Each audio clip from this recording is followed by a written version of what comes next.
तो हेलो दोस्तों, जैसा कि आपको पता है कि ग्रुप डी की नई वैकेंसी आ चुकी है। तो रेलवे में फॉर्म भरने और पढ़ाई करने से ज्यादा इंपॉर्टेंट ये होता है कि आप किस जोन से फॉर्म डालें तो आपका सिलेक्शन सुनिश्चित हो सके। तो भाई इस वीडियो में मैं आपको यही बताने वाला हूँ कि कौन से इस बार ग्रीन जोन रहने वाले हैं और कौन से रेड जोन रहने वाले हैं, किस जोन से आपको फॉर्म डालना चाहिए और किस जोन से फॉर्म आपको नहीं डालना चाहिए। और भाई ऐसे तो मैं समझाऊंगा नहीं, तो चलिए चलते हैं स्क्रीन की तरफ। तो भाई इससे पहले मैं आपको बताऊं कि आपको किस जोन से फॉर्म भरना चाहिए, उससे पहले मैं आपको बता देता हूं कि हर जोन में टोटल कितनी पोस्ट है, ताकि आपको पता खुद से भी लग सके कि आपके लिए कौन सा जोन बेस्ट रहेगा।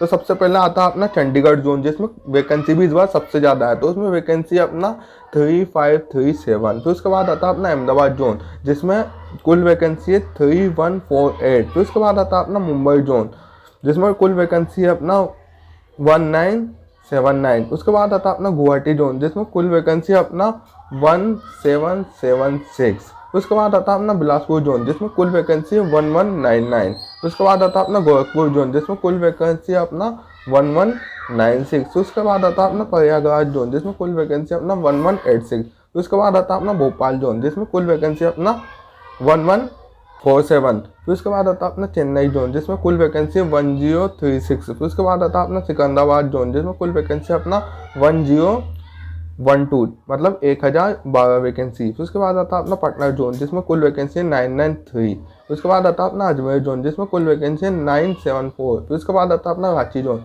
जिसमें कुल वैकेंसी 949। फिर उसके बाद आता है अपना कोलकाता जोन, जिसमें कुल वैकेंसी है अपनी 946 वैकेंसी। फिर उसके बाद आता है अपना भुवनेश्वर जोन, जिसमें कुल वैकेंसी अपना 803। फिर उसके बाद आता है अपना बेंगलोर जोन, जिसमें कुल वैकेंसी खाली 90 है। तो भाई यहाँ से तो फॉर्म डालना ही मत। फिर उसके बाद आता है हुबली जोन, जिसमें खाली 29 पोस्ट है। तो भाई यहाँ से भी मत ही डालना। तो भाई ये मैंने आपको सारी वैकेंसी लाइन से बता दी है, जिसमें क्या बोलते हैं, जिसमें सबसे ज़्यादा वैकेंसी है वो, और जिसमें सबसे कम वैकेंसी है वो भी मैंने सारे जोन आपको बता दिए हैं। अब बात करते हैं कि अपन को क्या बोलते हैं कहाँ से फॉर्म डालना चाहिए। हाँ, तो अब भाई उस पर आते हैं कि आपको फॉर्म कहाँ से डालना चाहिए। तो भाई देखो, जिसमें सबसे ज़्यादा वैकेंसी है ना इस बार जिन जोन में, यहाँ से तो फॉर्म भाई भूल के भी मत डाल देना। क्योंकि भाई जितने भी लोग होंगे वो बहुत सारे लोग यही देखते हैं कि सबसे ज़्यादा वैकेंसी कहाँ है। तो भाई उनको पता चल जाती है कि यहाँ इन चारों जोन में सबसे ज़्यादा वैकेंसी है, तो इन चार जोनों से फॉर्म डाल देता है। और भाई आपको ये भी नहीं करना कि जिसमें सबसे कम वैकेंसी है वहाँ से ये फॉर्म डाल दो आप।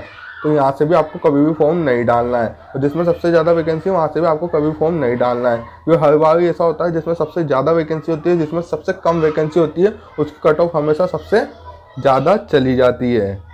इसलिए आपको कम कट ऑफ वाले में आपको जोन बता देता हूँ जहाँ से सबसे कम कट ऑफ जाएगी। तो वो है भाई यहाँ पे ये है, जिसमें सबसे मॉडरेट, ये आपको बता देता हूँ, ये है भाई वो जोन, ये जिसमें सबसे मॉडरेट इस बार कट ऑफ जाने वाली है। और इस बार भाई ये भी होने वाला है कि कट ऑफ किसी की भी 70 से कम तो जा ही नहीं सकती, क्योंकि भाई इन्होंने इतनी कम पोस्टें दी ना, मैं आपको क्या ही बताऊँ, आपको खुद ही सोच के दिमाग खराब हो रहा होगा कि भाई ग्रुप डी की तो भाई वैकेंसी किसकी है, अपनी ग्रुप डी की।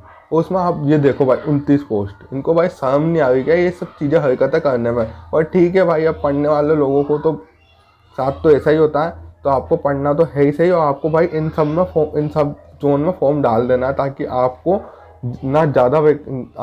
ज़्यादा कट ऑफ का सामना ना करना पड़े। और भाई जैसे कि आपने सारा डेटा देख लिया है, और भाई जो भी मैंने ग्रीन जोन बताया उनमें से आप किसी भी एक जोन में जो आपके घर के पास में उस जोन से आप फॉर्म डाल सकते हैं। और ध्यान रखिएगा भाई, क्या बोलते हैं, डबल जोन से फॉर्म मत डालिएगा, एक ही फॉर्म भरिएगा, ताकि आगे चल के आपको कोई भी दिक्कत ना आए।